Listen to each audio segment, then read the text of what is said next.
Hi, my teammates and I are very happy to present you our project, which focuses on a solution for privacy control over the web.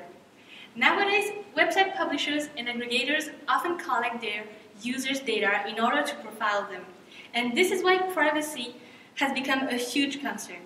A fair amount of research has been done on this subject, but no solution has been widely accepted. We believe that client-based solutions are the most appropriate ones because users should be the ones to control the disclosure of their data.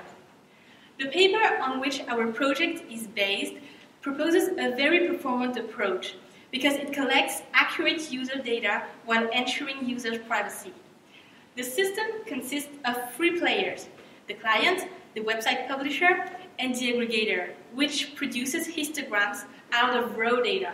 So first, we've challenged the system's security model, and then we've implemented potential attacks. So first, about the trust model of the system. The authors assume that both clients and publisher are potentially malicious when the aggregator is honest but curious. We don't think the model is completely valid, and we believe that even if the aggregator is legally liable, he can be tempted not to play by the rules anyway, since the system lacks a global monitoring authority. However, the main threat still comes from groups of legitimate or fake clients gathered in botnets.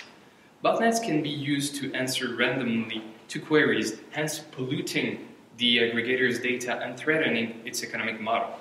Another attack from the publisher this time is to use fake clients' responses to mimic a given distribution over his user base in order to attract specific advertisers.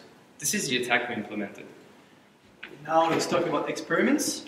Let's imagine that 40,000 legitimate clients answered a query about their age. Now let's imagine that the publisher wants to fool the aggregator by pretending that its users are more about 50 years old.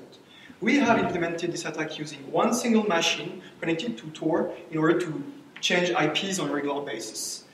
This system enabled us to forge about 120,000 malicious requests to end up with this Gaussian histogram. This one was actually generated by the aggregator's analytics software.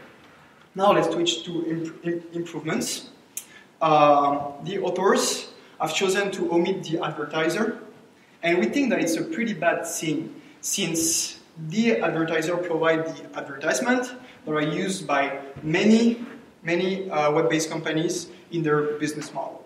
Lastly, the model relies heavily on audits to make sure that every actors play by the rule.